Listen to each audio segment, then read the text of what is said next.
The transaction is expected to attract demand from both emerging markets and investment-grade buyers, as although Aramco is state-owned, its finances put it in the same league as independent international oil majors like Exxon and Shell. Speaking at an event in Riyadh, Falih said he believed demand for the bond was north of $30 billion. The deal will be closed on Wednesday, he added. Aramco last year postponed a planned initial public offering to 2021.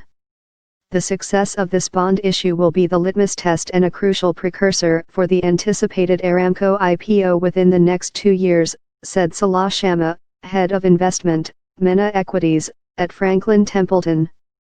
The bond, announced last week, follows Aramco's agreement to buy a 70% stake in petrochemicals firm Saudi Basic Industries from Saudi Arabia's Public Investment Fund in a deal worth $69.1 billion.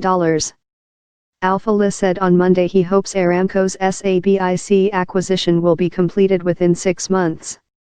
In a company presentation last week, however, the company said the deal will close in 2020. The transaction will give the PIF firepower to proceed with its plans to create jobs and diversify the largest Arab economy beyond oil exports.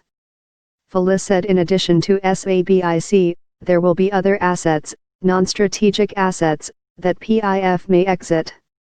I think the vision of the PIF goes way beyond the $69 billion that Saudi Aramco will provide to the PIF, which is very bold. It's global and domestic at the same time, he said. PIF has invested in ride-hailing firm Uber Technologies and in electric car makers Lucid Motors and Tesla.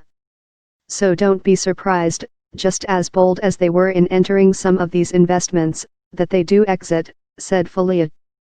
PIF will be looking globally to acquire emerging companies in emerging industries, said the minister, to create value for them, but at the same time to leverage those acquisitions and investments for the benefit of the kingdom's strategy.